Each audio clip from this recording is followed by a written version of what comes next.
Assalamualaikum warahmatullahi wabarakatuh. Kami dari kelompok pertama akan mempresentasikan salah satu materi yang sudah kami kerjakan, yaitu mengenai sengketa ekonomi syariah dengan dosen pengampu Bapak Suprihan Santosa SEIMH. Kali ini saya Fitri Asifi Alfia dengan NIM 931200119 akan memaparkan salah satu materi, yaitu mengenai pengertian dari sengketa ekonomi. Pada dasarnya, kegiatan ekonomi adalah kegiatan yang berkaitan dengan masalah harta benda.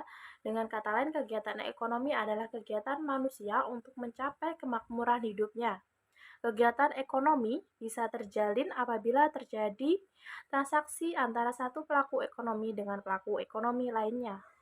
Secara etimologi, sengketa adalah sesuatu yang menyebabkan perbedaan pendapat, pertengkaran, pembatalan, dan perselisihan.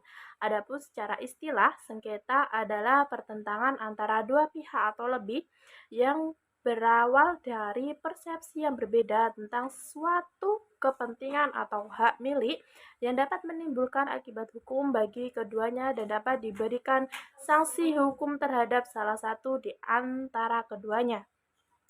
Selanjutnya, ekonomi syariah diartikan sebagai ilmu yang mempelajari tata kehidupan masyarakat dalam memenuhi kebutuhan hidupnya untuk mencapai ridho Allah, dengan kata lain merupakan perbuatan atau kegiatan usaha yang dilaksanakan menurut prinsip syariah. Berdasarkan pengertian di atas, maka dapat ditarik kesimpulan bahwa yang dimaksud dengan sengketa ekonomi syariah adalah suatu pertentangan antara dua pihak atau lebih pelaku ekonomi yang kegiatan usahanya dilaksanakan menurut prinsip-prinsip dan asas hukum ekonomi syariah yang disebabkan persepsi berbeda tentang suatu kepentingan atau hak milik yang menimbulkan akibat hukum bagi keduanya dan dapat diberikan sanksi hukum terhadap salah satu di antara keduanya. Selanjutnya, penyebab terjadinya suatu sengketa ekonomi syariah biasanya disebabkan oleh dua pihak atau lebih, atau perorangan, bisa juga badan hukum yang melakukan akad atau perjanjian dengan prinsip syariah yang salah satu pihak melakukan prestasi atau melakukan perbuatan melawan hukum sehingga mengakibatkan pihak lain merasa dirugikan. Prestasi atau ingkar janji adalah apabila debitur tidak memenuhi kewajibannya kepada kreditur untuk memberikan sesuatu atau melakukan sesuatu atau tidak melakukan sesuatu, sebagaimana yang telah ditentukan dalam perjanjian, baik yang disebabkan karena kelalaian maupun kesengajaan.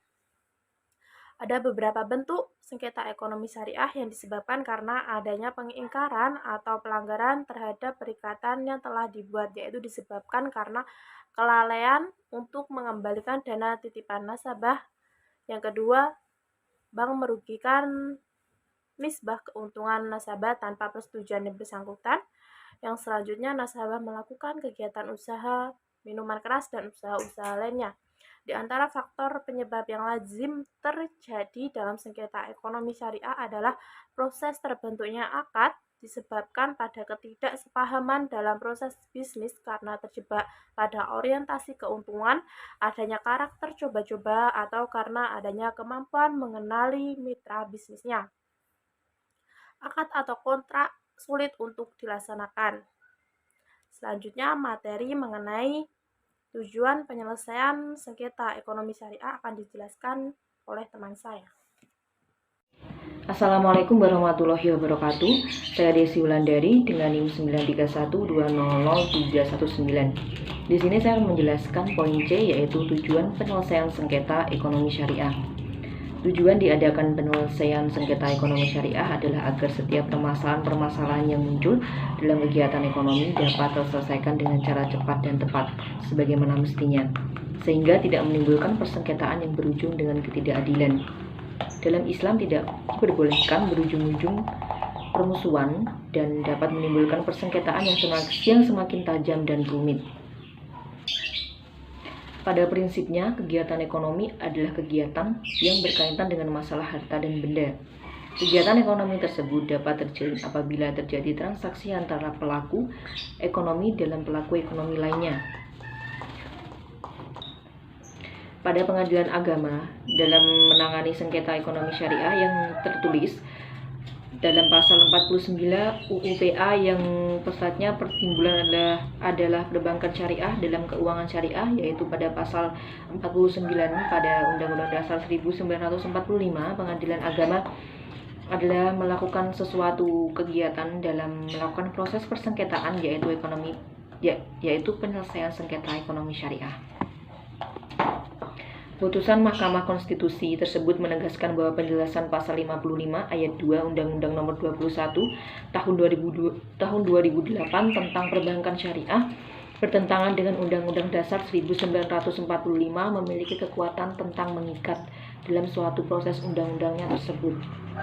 Daripada dalam kutipan dalam perlindungan ekonomi dan pengadilan agama, pengadilan yang berwenang mengadili dan perkara dalam perbankan syariah dapat kita timbulkan bahwa sesuatu yang alami atau sesuatu dalam ekonomi persengketaan dapat kita peroleh untuk mendapatkan suatu hal-hal yang positif.